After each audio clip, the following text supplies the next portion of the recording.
En México, los miles de migrantes que hacen parte de la caravana esperan el permiso para poder transitar por el país mientras buscan llegar hasta Estados Unidos. Este documento fue producto de un acuerdo con las autoridades mexicanas. Tenemos reporte de nuestros enviados especiales. Decenas de miles de personas marcharon en Estados Unidos para exigir un control sobre la compra y el uso de armas. Unas 450 manifestaciones estaban convocadas para el pasado sábado, luego de una serie de tiroteos que dejaron decenas de muertos por todo el país. El gobierno de Bolivia calificó como un precedente histórico la condena de 10 años contra la expresidenta interina Yanine Áñez. La exmandataria señaló que es inocente y que seguirá por la vía internacional. Analizamos en esta emisión. Hola y bienvenidos a las noticias de América en France 24. Los saluda Andrés Mesa Muñoz.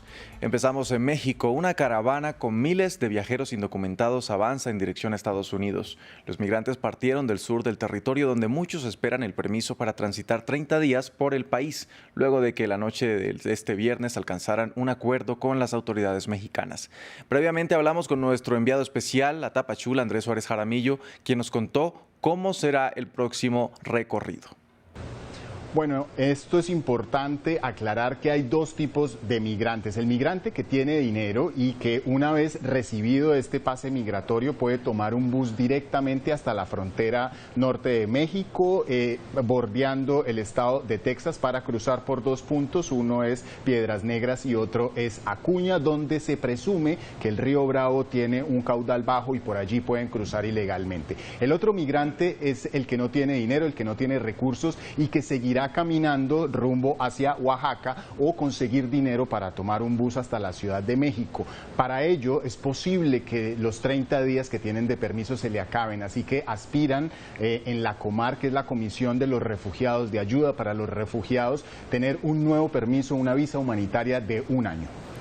Y este sábado en varias ciudades de Estados Unidos miles de manifestantes salieron a las calles para presionar al Congreso para que endurezca las leyes de control de armas de fuego en el país. La conmoción sigue viva en la nación norteamericana tras una serie de tiroteos que han dejado decenas de muertos durante las últimas semanas. Informe de Amal Benotman. Parkland, Austin, Washington y Nueva York. En Estados Unidos, tras los recientes tiroteos que causaron decenas de muertos, miles de manifestantes marcharon por un mayor control de las armas de fuego. Me da la esperanza de que tal vez se pueda hacer algo. Es difícil porque ya hemos hecho esto antes y no hemos visto ningún cambio, pero no significa que vayamos a dejar de luchar. El 24 de mayo, un joven de 18 años asesinó a 19 niños y a 2 profesoras en una escuela primaria de Uvalde, cerca de la frontera con México.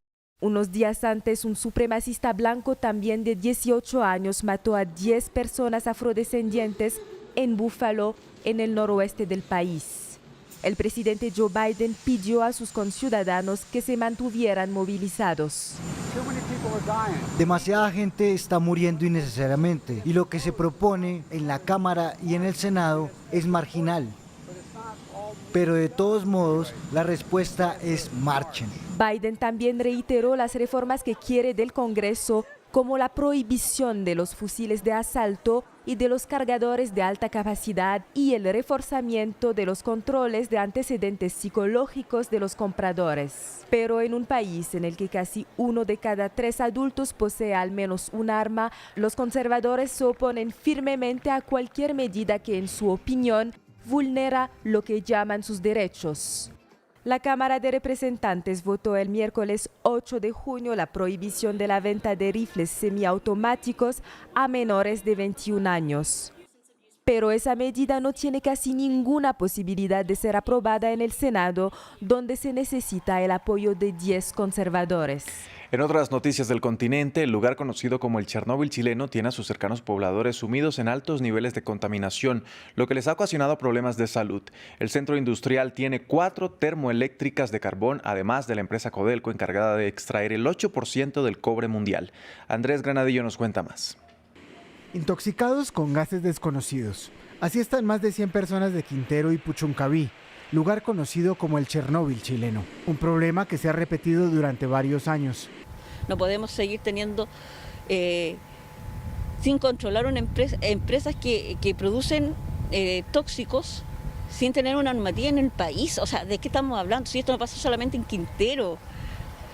Los hidrocarburos no solamente están en Quintero, o sea, tenemos 5 zonas de sacrificio donde el gobierno y el Estado no se ha hecho responsable. En 2018, unas 600 personas acudieron a centros médicos con un cuadro clínico atípico de vómitos de sangre, dolores de cabeza, mareos, parálisis de las extremidades, sumado a extremas ronchas en la piel que sufrieron en particular niños. Tuve a mi hija con suero, su diagnóstico, como te lo acabo de mostrar, intoxicación por gases desconocidos. Y volvemos al mismo cuento del 2018. Y volvemos al mismo cuento no tanto del 2018, sino del 2014 y de hace años atrás. Esto es una seguidilla de episodios. Este lunes, tras detectar una concentración de dióxido de azufre 5 veces superior a la permitida, las autoridades declararon la emergencia ambiental, suspendieron las clases y prohibieron la actividad física. En este foco de contaminación hay 4 termoeléctricas a carbón y refinerías de crudo. Además está Codelco, la empresa estatal chilena de cobre responsable del 8% de la oferta mundial. La mayoría de la población trabaja en las industrias contaminantes, por lo que no quieren el cierre definitivo de las fábricas, sino exigen del gobierno un mejor hospital, detener nuevos proyectos o trasladar a otros lugares la fundición de Codelco. El oficialismo en Bolivia celebró la condena de 10 años a la expresidenta interina Yanine Áñez por los delitos de incumplimiento de deberes y resoluciones contrarias a la Constitución. Áñez, quien asumió el poder tras la salida de Evo Morales después de las caóticas elecciones de 2019, dijo que es inocente y que volvería a asumir la presidencia si tuviera la oportunidad. Previamente hablamos con Paul Antonio Coca, abogado, consultor político y jurídico y docente universitario, y quien nos contó qué puede pasar con el caso de la exmandataria en instancias internacionales.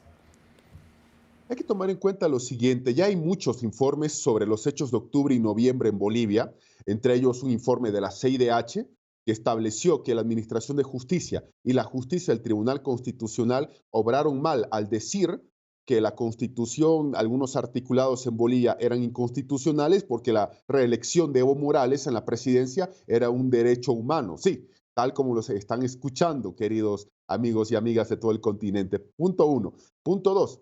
Tanto el informe del Grupo Interdisciplinario GIEI como del relator de la Organización de las Naciones Unidas, García Sayán, apuntaron de que hay un abuso hacia Áñez en lo que fue la detención preventiva, una figura que es la excepción pero no la regla, en Bolivia es al revés. Y segundo, que la Administración de Justicia en Bolivia no es imparcial, no es independiente, no hay tal cosa, y lo digo como abogado. Entonces, obviamente, el gobierno puede decir esto, pero al final eso no impide que cualquier persona que sea vulnerado sus derechos por un Estado acuda a la instancia internacional. Naciones Unidas se sumó a la preocupación por la situación del periodista británico Dom Phillips y el ecologista brasileño Bruno Pereira, desaparecidos desde el domingo 5 de junio en una zona remota del Amazonas. La pareja, que estaba trabajando sobre los peligros que enfrenta la selva amazónica, había sido amenazada días antes. En un desarrollo de la investigación brasileña que ha sido muy criticada, la policía local informó del hallazgo de posibles restos humanos. En lo profundo de la selva amazónica, la búsqueda de un periodista británico y un experto indígena brasileño, ambos desaparecidos, está en marcha.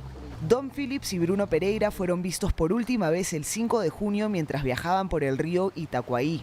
Las autoridades brasileñas han encontrado posibles restos humanos cerca de la ciudad de Atalaya do Norte, tras un lento inicio de la investigación. Este era uno de los grandes problemas que tenía la gente. Desaparecieron y el gobierno fue lento en responder. En los últimos días, eso finalmente se ha solucionado tras una enorme presión pública, principalmente de sus amigos periodistas. En todo el mundo la gente se está preguntando, ¿dónde están Dom y Bruno? También se han encontrado rastros de sangre en un bote. La policía brasileña considera sospechoso al propietario de la embarcación, un pescador. Tanto Phillips como Pereira son experimentados especialistas en el Amazonas, que estaban realizando un viaje de reportaje en la zona. Antes de desaparecer, recibieron amenazas de muerte por su trabajo en el Valle de Javari, donde viven cazadores y pescadores ilegales. El Valle de Javari en el Amazonas es el segundo territorio indígena más grande de Brasil. Instamos a las autoridades brasileñas a redoblar sus esfuerzos para encontrar a Phillips y Pereira. El tiempo es esencial en vista de que hay un riesgo real para sus derechos a la vida y la seguridad. El presidente brasileño, Jair Bolsonaro, ha enfrentado presión de la prensa internacional para reforzar la investigación después de que se informara de que la búsqueda no había contado con suficientes recursos. Hasta aquí este informativo. Gracias por acompañarnos.